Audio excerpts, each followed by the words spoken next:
हरियाणा की हर अपडेट के लिए बेल आइकन दबाएं और सब्सक्राइब करें STV हरियाणा न्यूज। किसानों के साथ सरकार के मंत्रियों की जो बैठक बेनतीजा रही, अब आज किसान संगठन सिंघू बॉर्डर पर बैठक करेंगे। इस दौरान किसान नेता आगे की रणनीति पर चर्चा करेंगे। दिल्ली बॉर्डर पर किसान आंदोलन का आज 41वां दिन है। कृषि कानूनों के खिलाफ विरोध प्रदर्शन कर रहे हजारों किसानों के प्रतिनिधियों और सरकार के बीच सोमवार को बातचीत बेनतीजा खत्म हो गई। बैठक के दौरान किसान अपनी मांग पर अड़े रहे। किसान चाहते हैं कि सरकार तीनों कृषि कानूनों को वापस लेने के साथ ही MSP पर कानून बनाए। सोमवार को सरकार और किसानों के बीच हुई 8वें दौर की बैठक के बाद केंद्रीय कृषि मंत्री नरेंद्र सिंह तोमर ने कहा कि हम चाहते हैं कि क्लॉज बाय क्लॉज चर्चा हो, लेकिन किसान इसके लिए सहमत नहीं हुए हैं। केंद्रीय कृषि मंत्री नरेंद्र सिंह तोमर ने कहा कि किसानों को सरकार पर भरोसा है और नए कृषि कानूनों के संबंध में कोई भी निर्णय देश भर के किसानों के हितों को ध्यान में रखकर ही लिया जाएगा। किसान यूनियन के नेता राकेश टिकैत ने कहा कि हमने कृषि कानूनों को वापस लेने की मांग की है, इसके साथ ही MSP का मुद्दा भी कायम है।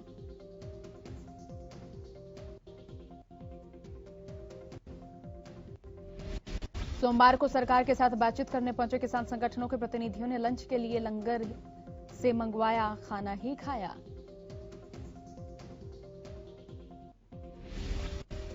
कृषि कानून के विरोध में टिकरी बॉर्डर पर किसानों ने अर्धनग्न होकर प्रदर्शन किया। कृषि कानूनों के खिलाफ किसानों का आंदोलन 40वें दिन भी जारी रहा और किसान आंदोलन के साथ रिलायंस के सामान का भी बहिष्कार करते नजर आ रहे हैं। पलवल के अटोहा चौक पर चल रहा किसानों का धरना 33वें दिन भी जारी। 15वें दिन की भूख हड़ताल पर जिला किसान यूनियन के 11 किसान बैठे। रेवाड़ी में किसानों ने साबरमती नदी के पुल के पास नेशनल हाईवे नंबर 8 पर जाम लगा दिया।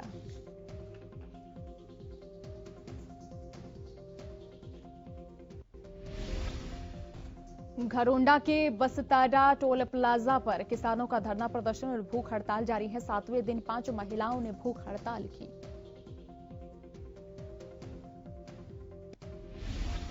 रेवाड़ी में दिल्ली कूच कर रहे किसानों को रोकने के लिए पुलिस ने किसानों पर आंसू गैस के गोले दागे।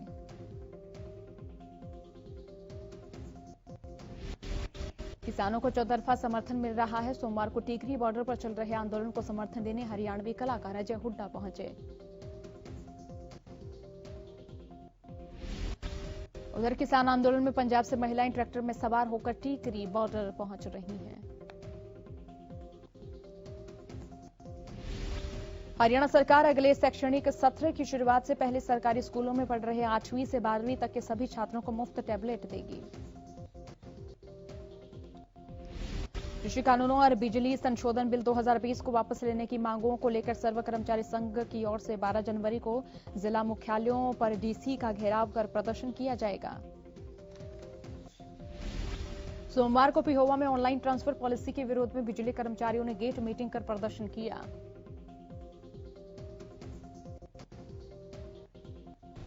सिरसा में भी ऑनलाइन ट्रांसफर में कमियों को दूर किए बिना ही बिजली विभाग में किए तबादलों को लेकर गुस्साए HSEB वर्कर यूनियन ने विरोध प्रदर्शन किया।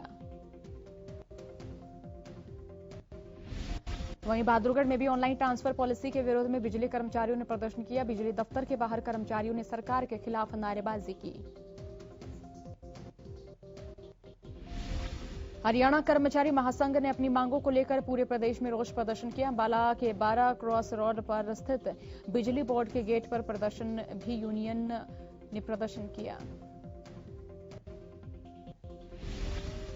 देश के उत्तरी मैदानी इलाकों में इन दिनों बरसात का माहौल है। पिछले कुछ दिनों से पश्चिमी विक्षोभ के कारण दिल्ली समेत यूपी, पंजाब, हरियाणा, राजस्थान और उत्तराखंड के कुछ हिस्सों में बारिश हो रही है।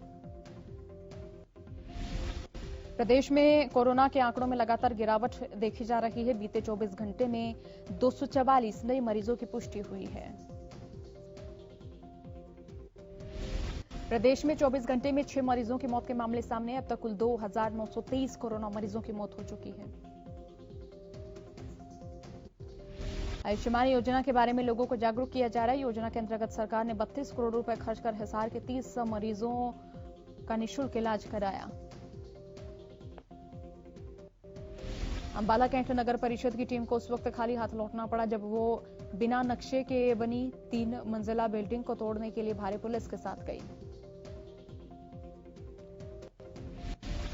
अंबाला जगाधरी रोड पर नगर परिषद की ओर से बन रही 20 दुकानें नगर परिषद के प्रस्तावित मैप के मुताबिक नहीं बनी। दुकानदार की शिकायत पर कार्रवाई करते हुए नगर परिषद के अधिकारी को एडमिनिस्ट्रेटर ने सस्पेंड किया।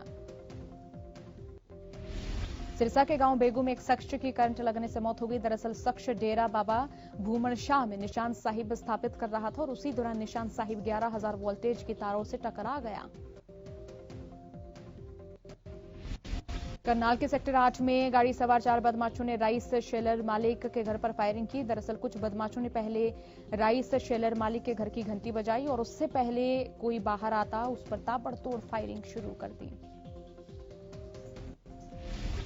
गुरुग्राम पुलिस ने बदमाशों के साथ मुठभेड़ के बाद 2 इनामी बदमाशों को गिरफ्तार किया।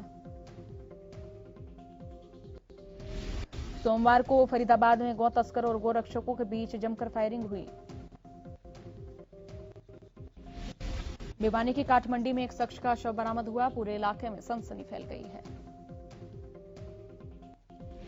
भिवानी में एक महिला की मौत का मामला सामने है। दरअसल निनाण गांव के पास सड़क किनारे एक अज्ञात महिला का शव मिला था। डीएसपी ने पूरे मामले का खुलासा किया। बताया बीती देर रात महम गेट पर ऑटो अनियंत्रित होकर बिजली के खंभों से टकरा गया। हादसे में ऑटो में सवार पूजा की दोनों टांगें टूट गई और मौके पर ही उसकी मौत हो गई। रविवार को गाजियाबाद के मुरादनगर में शमशान घाट की छत गिरने से बड़ा हादसा हुआ। इसी बीच अब डर ऐसा लग रहा है कि कलायत के शमशान घाट में कोई भी जाने से कतराता नजर आ रहा है।